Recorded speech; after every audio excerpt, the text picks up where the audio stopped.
Good morning, welcome back to another episode of Mostly Tomatoes, Backyard Gardening with Liza. I'm here in the garden this morning. It's a lovely day, warm, humid. It's end of July here in Zone 6. I've had a lot of requests for a video about pests and diseases in the garden. So I'm gonna kind of give you an overview in this video. Also, while we're here, before we get into pests and diseases, I want to just give you an update on what's going on in the garden. Whoa! Some turnip seed sprouts already. Here. That's just crazy. I don't think I've ever seen anything sprout so quickly. For comparison, this is the garden bed. You can see the turnip seeds came up here as well. We planted beets here in this bed on July 23rd. And you can see here and here, we've got some seedlings coming up. That's really amazing. Just 3 days after planting these seeds, they're sprouting. I see a clump here. This looks like there's 3 seedlings here. I'm just gonna pluck those, thin those out a little bit. And our turnip in the pot is, the seedlings are getting larger. Day 5, here we planted them on July 23rd. Today is July 28th. They are doing quite well, looking super. And for comparison, the turnip in the garden bed looking about the same. And the beets that were planted 5 days ago are looking fantastic as well. So as you can see, we're starting to get a lot of ripe tomatoes, a lot of ripe fruit. This is the first morning I'm gonna have a pretty good size harvest here at the end of July.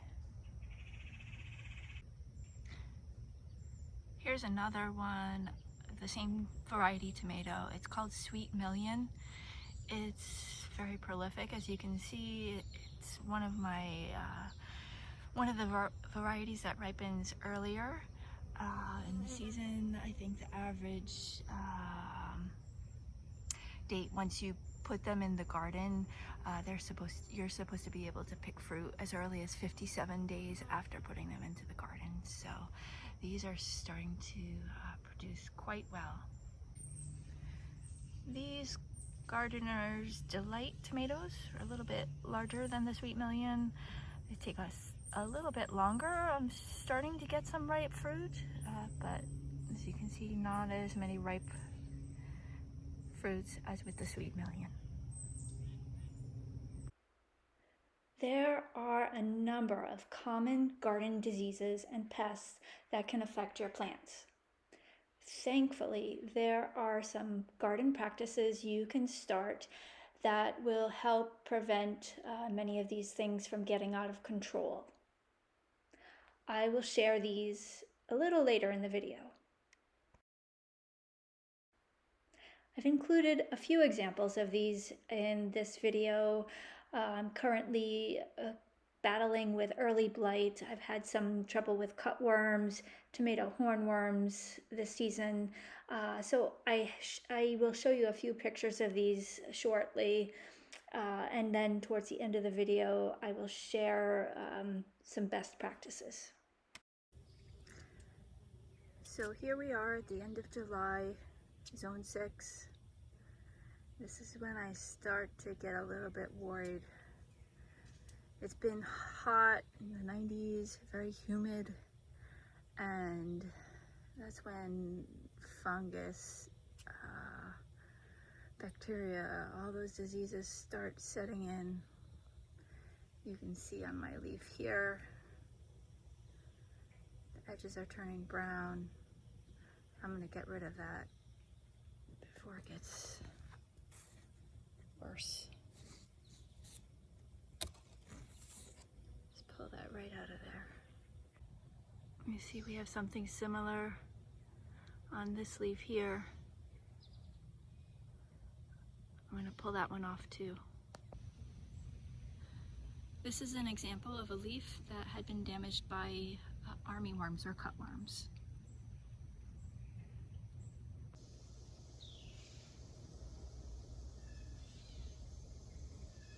So here's a little worm, one of my garden pests, right there. If you can see it, there's a little worm. I'm gonna get rid of that worm. And on the underside of this leaf, you can see some aphids right there. I'm just gonna brush those off.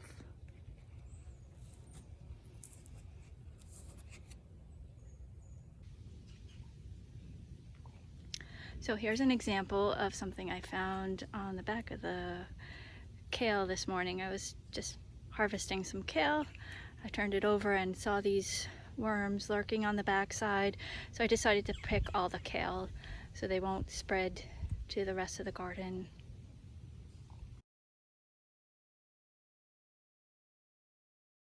I may have mentioned previously that I go through the garden every morning looking for pests, signs of disease. And this morning I'm seeing more and more leaf margins turning brown. I'm gonna get rid of those before it starts spreading.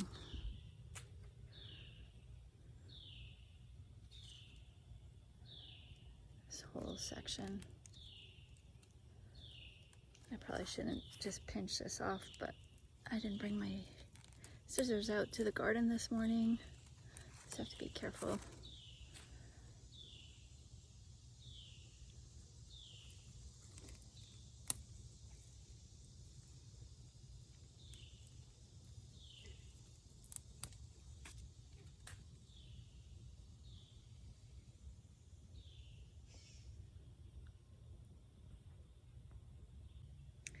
Here's another one. Actually, I'm finding more and more of these, so I am gonna go get my scissors and give them a trim. So I see a number of these leaves that are infected. They're lower down on the plant, so I'm just gonna cut that right off. And you want to disinfect your scissors or whatever tool you're using in between each cut. I'm just using a rag that's been dipped in alcohol to clean the scissors. So I just noticed my one and only beefsteak tomato plant is pretty overtaken by some sort of blight or leaf spot or a combination of both. We can see, you know, everything's just, every leaf has something on it. So I'm pretty torn. It's not next to many other plants. However, spores can be carried by the wind and or insects and carry it to my other plants. I may just decide to spray this one plant pretty heavily late tonight. So I pruned pretty heavily this morning. All these leaves that have spots and looks like early blight. I just got them out of there. So for plants that were already pruned pretty heavily, you can see all the bottom leaves there are gone, but we still have a lot to work with. I don't know what the cutoff is for how many leaves you can safely get rid of without totally destroying your plant. But as you can see, let's see, this is probably up to my abdomen here. There are a few leaves down there that the sucker that I decided to let grow over here on the side. Should be fine. We'll see how it does. And this one here is pruned to about the same height. All those bottom leaves are gone, but as you can see, there's still quite a bit left. Mostly the leaves, in addition to collecting the sun's energy for photosynthesis, the leaves help shade the fruits. These cherry fruits, I did remove some leaves right above, but they're in the process of ripening. They should be ready soon. I don't think they'll get damaged, but we'll see. Gardening is part art, part science, or maybe it is all science, but you kind of learn as you go. This Brandywine, which is notorious for being more difficult to grow, as you can see, has a little bit more defoliation.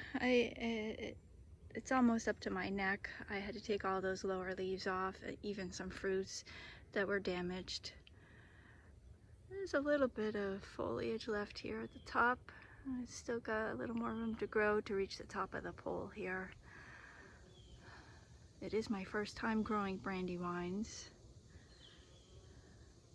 I may try an aspirin spray, which I've heard a lot of good things about.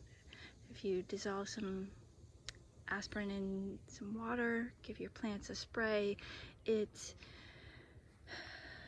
causes your plants to kind of go on the defense and helps prevent them from being so susceptible to diseases. I did spray my plants with aspirin once in the beginning of the season, and I meant to start doing it every 2 weeks, but I just didn't get around to it. But this one could sure use a little extra help. So I may be doing that this evening when I spray my beefsteak tomato with some neem oil. I may just spray this one with some aspirin. My pile has grown a little bit more as I've gone through the garden. One important thing, if you do trim off any diseased leaves, foliage, please do not put it in the compost. It's best to just trash it. Some of the spores, pest disease, it can overwinter if you leave it in the garden and around your plants or put it in your compost. You can have more problems in the future, so it's best just to get rid of it. As promised, here is my list of things you can do to help control disease and pests in the garden. First thing, wet leaves can harbor microorganisms that can wreak havoc on your garden. So always water the soil, not the leaves. Space out your plants appropriately, prune them so you can get good airflow around each plant. That will help as well. Limit stress by watering regularly, feeding your plants, and transplanting properly. You may also want to plant resistant varieties. Some varieties of plants are resistant against certain bacteria and fungus. One thing I love is beneficial insects. They are, an easy way to get rid of pests like aphids and worms in the garden. I often use ladybugs as a resource early in the season to help control those things. At a certain point though, it can get out of hand and the ladybugs may lose interest if there's no food and they fly away, and then you may want to resort to some sort of organic spray. I like to use neem oil It's supposed to be safe for using around beneficial insects, just really important. It's important to use it late in the evening after the sun sets to avoid inadvertently spraying those beneficial insects. By the morning, the spray is dry and no longer poses a threat to bees and other beneficials. Thank you for watching. If you enjoyed this episode, remember to click like, and if you would like to see future episodes, remember to hit subscribe. Take care.